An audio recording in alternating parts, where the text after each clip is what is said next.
Ça, la politique, le compromis perpétuel entre compromis et compromission. Talk politique à bâton rompu. Parler à bon escient ou à bouche que veux-tu, nos chroniqueurs tirent les verres du nez aux politiques. Encore une dizaine de minutes à passer ensemble au compte de cette émission. Vous nous suivez dans les 4 coins du globe terrestre via nos plateformes digitales, Facebook et notre chaîne YouTube. Vous nous écoutez aussi ici à Conakry, dans certaines villes de l'intérieur du pays, à modulation de fréquence sur la 95.3. Merci de votre fidélité.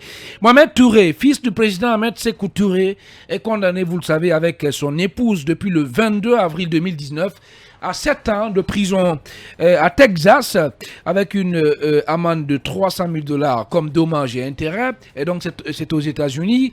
Et selon Oyeb Yavogui, le président de la transition avait promis de s'impliquer pour la libération du fils du premier président guinéen. Qu'en est-il réellement? Eh bien, on lui pose la question ce soir. Il est en direct. Bonsoir, Oyeb Yavogui, bienvenue. Oui, bonsoir aux fidèles auditeurs de la radio Film FM. Oui, vous demandez l'implication personnelle du président de la transition pour obtenir la libération de votre leader. Alors, est-ce que ce n'est pas mettre en difficulté le président de la transition si on sait qu'il s'agira de créer une rupture devant une décision de justice? Bon, vous savez, les gens aiment trop personnaliser ce débat. Le débat n'est pas personnel. Nous avons sollicité l'implication des autorités guinéennes, purement et simplement, en nous aidant à la libération du camarade qui est un compatriote, un citoyen guinéen. Et comme nous l'avons dit, ce n'est en réalité pas de dommages et intérêts. Il y a la peine, il y a aussi l'amende à payer. C'est l'amende qui fait donc 300 000 francs, 300 000 $ américains. Donc là-dessus, on a toujours souhaité cela, nous avons sollicité, et comme je l'ai dit, les autorités sont prédisposées à aider. Bon, sauf que ça fait jusque-là une année, comme nous n'avons pratiquement pas de visibilité, mais comme le PDG, en tout cas, a confiance aux autorités, et nous continuons de garder notre mal en patience tout en réitérant cet appel-là, afin qu'elle puisse s'impliquer à la libération du camarade et de son épouse. Bien, Lincoln. Nous n'aimons pas trop personnaliser le débat au niveau du président, du colonel Mamadi Doumbouya. Bien. Alors, honorable, à un moment donné, vous avez lancé une campagne de mobilisation de fonds que vous avez finalement arrêté. On ne sait pas combien avez-vous gagné et combien manque aujourd'hui pour, en tout cas, payer cette amende. Et l'ancien président Alpha Condé, son parti était votre allié. Qu'est-ce qu'il avait été fait à son temps? Et aujourd'hui, concrètement, qu'est-ce qu'il faut pour la libération de camarade Touré?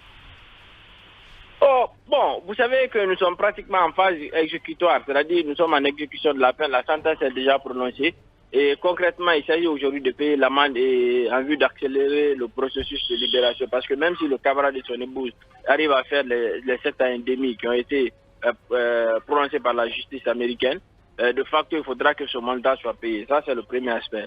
Le deuxième aspect, on ne parlera plus du professeur Alpha Condé ni de son régime parce que nous avons dit maintes fois qu'ils ont, non seulement par leur incapacité, mais aussi par leur mauvaise volonté à aider. Parce que le seul régime en réalité qui pouvait aider pour éviter même un procès, c'était le régime du professeur Alpha Condé. C'était vos alliés aussi.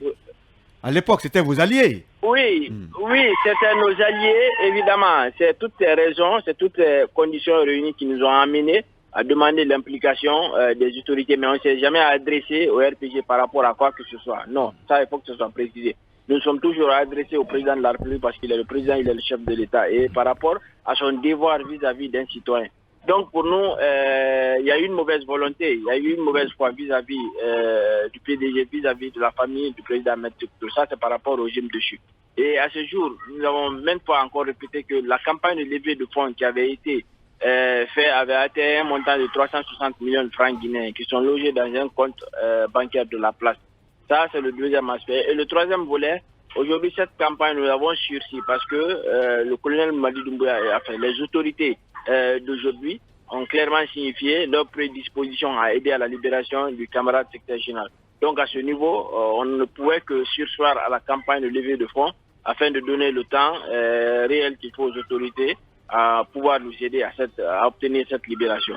Donc, Bien. c'est ce qui a prévalu à la suspension de la campagne de levée de fonds, bien entendu, qui reste maintenue. Et je pense que nous allons accepter, comme je l'ai dit tantôt, de garder ce mal en patience afin que les autorités puissent s'impliquer. Bien. Voilà, Oye Biavogui, secrétaire général par intérim du PDG RDA. Merci beaucoup, merci d'avoir répondu à notre invitation.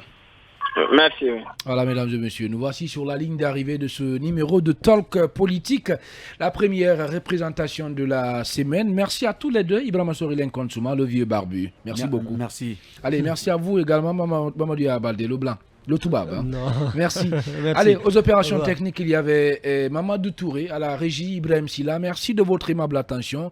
Et surtout, restez sur Film Guinée, car dans un instant, sur les coups de 18h, vous avez rendez-vous avec les infos sur notre fréquence. Voilà, prenez soin de vous, où que vous soyez dans le monde. Et ensemble, restons positifs.